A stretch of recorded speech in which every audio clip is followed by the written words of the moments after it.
मेरी first trip है mojo के साथ। Mojo come here. जोजो, इसका नाम मैंने रखा है जोजो, बट गायत्री ने इसका नाम रखा है Mojo. You are so handsome boy. ये मैंने अपनी बेटी के लिए रिश्ता दिया है इसको, जेसिका के लिए। तो आपको रिश्ता मंजूर है? हाँ। मेरी बेटी का रिश्ता जेसिका का रिश्ता सेकंड मैरिज होगा फिर? नहीं, मैं अपनी बेटी को दूसरी बीवी नहीं बना सकती किसी का। मैं अपने जेसिका को दूसरी पत्नी नहीं बना सकती हूँ। हम जीजू से राय लेंगे। जीजू, इस बारे में आप क्या कहना चाहते हो? जीजू, इस बारे में आप क्या कहना चाहोगे? हमें दहेज चाहिए। दहेज के लॉबी। आपको दहेज चाहिए? तो पूरा रॉयल कैनन का 10 केजी का वो खाना दहेज में देना पड़ेगा। इसको खाना चाहिए 10 केजी का, वो भी रॉयल खाना चाहिए। हाँ, मैं गरीब माँ क्या करूँ, अपनी बेटी के लिए रिश्ता लेकर आई। हम लोगों का फ़न टाइम स्टार्ट हो चुका था क्योंकि हम तीनों एंजॉय कर रहे थे और मेरा तो मोजो का रिश्ता ऐसा बन चुका था जैसे समझ लो कि वो मेरा बेटा या दोस्त और मैं उसकी माँ। और मैंने यहाँ से प्रोसेस जारी रखा जो है बाहर घूमने का और नज़ारा देखने का, लेकिन मोजो ने तो मौज कर दी भाई। Hello mojo, mojo mojo, I love you. और ये मौसम, ये सुहाना सफ़र और मोजो के साथ तो बहुत मज़ा आ रहा था क्योंकि मुझे अनएक्सपेक्टेड चीज़ें बहुत ज़्यादा पसंद हैं। फिर जीजू और गायत्री आपस में बात कर रहे थे और जहाँ मैं पहाड़ों के बीच का ये सफ़र तय करते हुए मैं और मोजो मौज कर रहे थे गाड़ी में बैठकर। लेकिन सच कहूँ तो thank you so much Gayatri, मुझे इतनी अच्छी यादें देने के लिए, वो भी बेंगलोर में। अरे हमारा बिरयानी, इस बिरयानी का नाम क्या है? मैं भूल गए। मटन बिरयानी। मटन के आगे भी कुछ नाम है? अच्छा, you have given mutton. या वाह, thank you so much. Can you give me onion and lemon? Gayatri, हम कहाँ पर आए आज? So this is one of the best restaurants. Not restaurant, actually it's a cafe, Rasta Cafe. Rasta Cafe है। Very popular in Bangalore. यप्पदा, beautiful. South Korean language, यप्पदा। Kian, rice, come here. और ये हमारा कियान है और यहाँ हमारा मोजो। ये हमारा जोजो है, वो हमारा मोजो है। वो खुद में ही है, अपना जो है अपना खुद का साथी खुद है, वो अभी खुद से ही खुश है। शिट। मैं फ़र्स्ट टाइम गायत्री के साथ बाहर आई हूँ और मेरा एक्सपीरियंस ऐसा रहा कि स्ट्रेस लेवल मेरा डाउन के बजाय मेरा स्ट्रेस लेवल हाई हो गया। मैं गायत्री के घर आऊँगी लेकिन उसके साथ बाहर कभी नहीं। रेड फ्लैग दिखा दूँगी, मैं नहीं जाने वाली हूँ। गायत्री फ़न टाइप की बिल्कुल नहीं है। जो लोग गायत्री के स्टेटस और इसके रील्स देखकर सोचते हैं ना कि गायत्री बहुत फ़न टाइप की, भाई कुछ भी नहीं है ऐसा, लिटरली कुछ भी नहीं है ऐसा। मैं फ़र्स्ट टाइम मेरा ये एक्सपीरियंस रहा इस मेस के साथ कि ये फन टाइप की नहीं है। अब जब बच्चा 2 साल का होगा तो फन करने का कहीं भी मौका, ऊपर से एक डॉगी भी है। असल में क्या है ना कि वो खुद का माइंड भी ऐसा नहीं रखती है। प्रॉब्लम बच्चे या डॉगी में नहीं है, ना तो बच्चे के फादर में, प्रॉब्लम खुद में है। प्रॉब्लम वुमेन में खुद में है। वो खुद को जो है ना मतलब एक होता है ना कि इंसान घर से बाहर जाता है तो वो ये सोचता है कि यार अब मैं घर से बाहर हूँ, अब मुझे पीसफुल मोमेंट चाहिए, बट वो ऐसा नहीं सोचती है। बिरयानी कैसा है? ज़बरदस्त।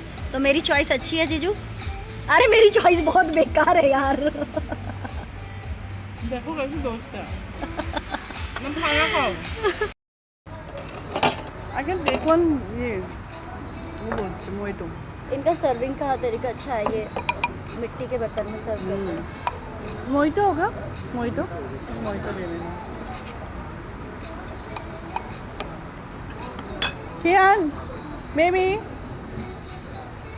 ये हमने मंगवाया था मटन बिरयानी और ये मटन बिरयानी है। मुझे पता है जीजू नहीं खाएंगे, शिट मैंने ये गंदा कर दिया। बस ना इसको क्लीन कर देता हूँ। राइस एक्चुअली इनका बहुत अच्छा खुशबूदार है।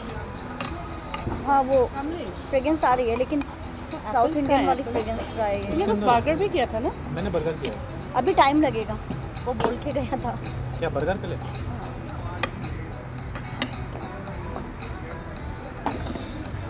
ये मटन के पीसेस भी बहुत अच्छे से इन्होंने, पता नहीं है वो, उसका एक्सपीरियंस नहीं है मुझे। अदरक है, अमेरिकानो। और ये रहा मेरा कैफ़े अमेरिकानो। ख्याल नो, ये मोजो से ज़्यादा बदमाश है। इन्होंने बहुत ज़्यादा रोज़ वाटर ऐड किया है।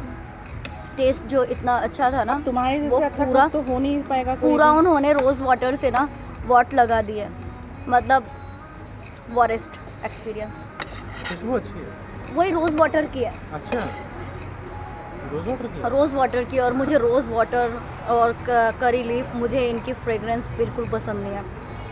ओरिजिनल वाला टेस्ट नहीं है, मतलब स्पाइसेस भी इन्होंने जो मटन को जो बनाया है ना, वो जैसे मटन ग्रेवी बनाया है इन्होंने, वो इन्होंने राइस में ऐड करके हल्का सा तड़का लगा के दिया है। गरम मसाले की बिल्कुल भी इसमें फ्रेग्रेंस नहीं, क्योंकि उन्होंने बॉईल किए हुए राइस के साथ ऐड करके दिया है। वाह, वो जब लेकर आया था तो मुझे ऐसा लगा कि सच में बहुत अच्छा है।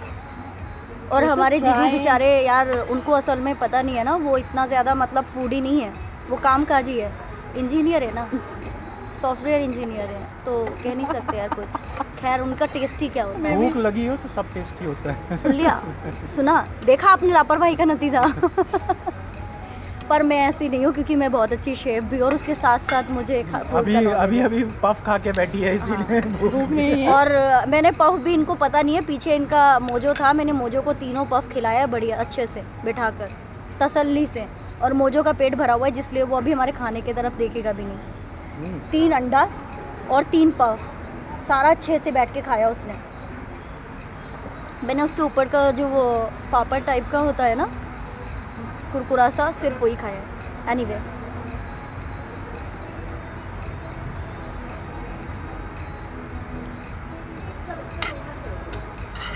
कभी भी अगर राइस थोड़ा सा टाइट लगे ना, तो समझ जाना वो बॉईल किए हुए राइस के साथ ग्रेवी वाली सब्जी को मिक्स करके उसके बाद बनाया है। तो तुमने एकदम गंदा कर दिया। ये राइस टाइट है, ये सॉफ्ट नहीं।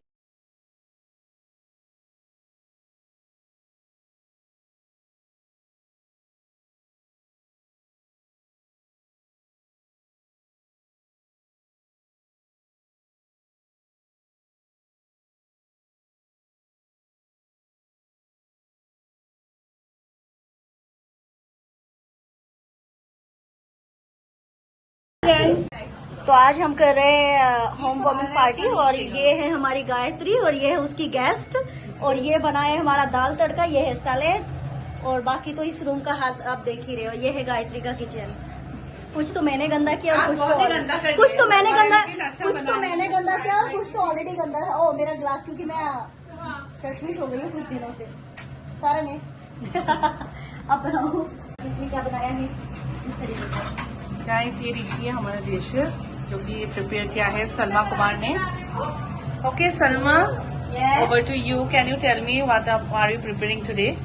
Yes, this one is the salad everyone's no, और ये मेरी स्टाइल में जो है रायता है, और ये दाल तड़का है, and this one is a paneer gravy bhurji, and this one is a chaap masala. Here is chaap masala and here is rice, ghee rice. Wow,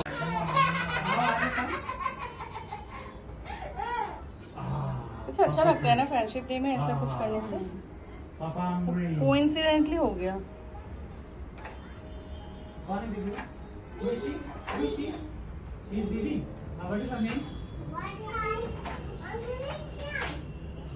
अपना नाम बता दो। खाना खाकर नाइट में हम निकल पड़े थे शॉपिंग के लिए, क्योंकि गायत्री के घर के सामने ही स्टाइलो और काफ़ी सारे शॉपिंग कॉम्प्लेक्स थे, जहां मैंने शॉपिंग करना बेहतर समझा, क्योंकि मुझे सिंगापुर के लिए निकलना है और मुझे कुछ अच्छे अच्छे कपड़े चाहिए थे। तो मैंने सोचा यार क्यों ना यहाँ से ख़रीदे जाए, और मैंने घर पे बच्चों के लिए भी बहुत प्यारे प्यारे डिज़ाइन के यहाँ से मैंने ड्रेसेस लिए। यार बहुत अच्छी कलेक्शन थी इनके। बज रहे सुबह के 3:15 और मैं निकल रही हूँ अभी एयरपोर्ट के लिए, क्योंकि मेरी जो फ़्लाइट थी 5 बजे की वो कैंसिल हो गई। और ये महाशय बोल रही थी कि कैंसिल हो जाए और इनकी दुआ कबूल हो गई और मेरी फ़्लाइट कैंसिल हो गई और मेरी दूसरी फ़्लाइट है अभी 9 बजे की। तो मैं निकल रही हूँ जल्दी से भागते हुए दौड़ते हुए एयरपोर्ट के लिए। तो हमारा ब्लॉग ख़त्म होता है। मैंने टिकट बुक करी थी हिंडन एयरपोर्ट के लिए बैंगलोर से, लेकिन इमरजेंसी लैंडिंग कराई गई 3 घंटे बाद Delhi airport. You have arrived in Delhi. For your own safety, please remain seated with your seatbelt fastened until the captain has turned off the seatbelt sign. We request you to remain seated till we are parked and further information on our departure from here is received. We deeply regret for this inconvenience caused and thank you for your cooperation. Thank you. 12 बजे की flight थी landing की Hindon airport पे गाज़ियाबाद, लेकिन emergency landing कराई गई मतलब 2-2.5 घंटे बाद, वो भी टर्मिनल 1 दिल्ली एयरपोर्ट पर। समझ से बाहर था ये सारा ड्रामा, लेकिन बहुत प्रॉब्लम्स हुई और बहुत प्रॉब्लम का सामना करना पड़ा। और ये इनसे जब पूछा गया तो ये सही से कुछ क्लेरिफाई भी नहीं कर रहे थे। ठीक है यार, लेकिन आपको क्लेरिफाई करनी चाहिए, ये गलत है इस तरह से पैसेंजर्स को परेशान करना। और सभी लोग पूरा देखो आप, भीड़ पूरे फ़्लाइट के जितने पैसेंजर्स थे सबको प्रॉब्लम्स हुई थी। ऐसा नहीं कि सिर्फ मुझे अकेले को ही हुई थी, क्योंकि हमारे साथ फ़्लाइट में छोटे छोटे बच्चे भी थे। लेकिन इन्होंने क्लेरिफाई नहीं किया कि आखिर प्रॉब्लम्स क्या थी और इन्होंने इमरजेंसी लैंडिंग आखिर क्यों कराई, वो भी टर्मिनल 1 दिल्ली एयरपोर्ट पे, जबकि हमारा था हिंडन एयरपोर्ट गाज़ियाबाद।